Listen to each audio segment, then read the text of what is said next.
आप ऐसा करें, आप प्राइम मिनिस्टर बन जाएं और आपके जो जर्नल हैं ना उनको मतलब मिनिस्ट्रियाँ दे दें, जनरल फलां डिफेंस मिनिस्टर, जनरल फलां फॉरेन मिनिस्टर, जनरल फलां फूड मिनिस्टर, जनरल फलां, मतलब जितनी अच्छी अच्छी मिनिस्ट्रीज हैं वो सारी अपने जनरलों को दे दें। दोस्तों, आखिरकार आसिम मुनीर की खूबसूरत बेटी ने भी खौफ के पुत तोड़ दिए। सोशल मीडिया पर बाप आसिम मुनीर के खिलाफ और इमरान खान के हक में बड़ा बयान जारी कर दिया। मेरे प्यारे बाबा आसिम मुनीर साहब, ये इस्लामी जमहूरिया पाकिस्तान है। यहाँ आप ऐसी कौन सी जुल्म और जबर की दास्तान रकम करना चाहते हैं जहाँ पर खवातीन तक की इज्जतें तार तार की जा रही हैं। आप ऐसा करें, आप प्राइम मिनिस्टर बन जाएं और आपके जो जर्नल हैं ना उनको मतलब मिनिस्ट्रियाँ दे दें, जनरल फलां डिफेंस मिनिस्टर, जनरल फलां फॉरेन मिनिस्टर, जनरल फलां। तो आपके मतलब 2-3 साल होंगे, 2-3 साल के बाद कोई और बन जाएगा। और बस इमरान खान साहब से भी यही गलती हुई है।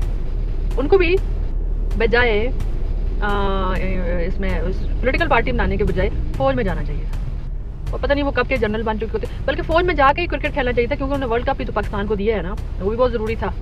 तो वो फौज में जाते, फिर फौजी होते हुए वो क्रिकेट खेलते, वर्ल्ड कप जीतते, फिर फौजी होते हुए वो जो है ना बाकी एक्टिविटीज भी करते, और जैसे ही जर्नल बनते तो मुल्क के प्राइम मिनिस्टर हो जाते। ये वो रुदात है जिसे बयान करते हुए मेरी जिस्म और रूह कांप रही है कि हमेशा इस्लाम में मर्दों का मर्दों से मुकाबला हुआ था, लेकिन आज न जाने बाबा जान आसिम मुनीर साहब हम कैसे मुसलमान हैं कि मुस्लिम उम्मा के अजीम लीडर इमरान खान को दबाने के लिए खवातीन तक को नहीं छोड़ रहे और मासूम बच्चे पागल हो रहे हैं अपने वालिदैन के लिए जिन्हों को आपने गिरफ्तार किया हुआ है। लेकिन मेरा अपना छोटा भाई स्पेशल चाइल्ड होने के बावजूद भी वेंटिलेटर पर पहुंच चुका है, तो किसी और का बच्चा। लिहाजा ये जुल्म फौरन बंद करें। और मुझे आपके ही एक जर्नल ने बताया है कि इमरान खान 5 सितंबर को बाइज्जत बरी हो जाएंगे। दोस्तों, इस हवाले से अपनी राय का इज़हार कमेंट सेक्शन में दें। वीडियो अच्छी लगे तो लाइक करें और इस चैनल को सब्सक्राइब करें।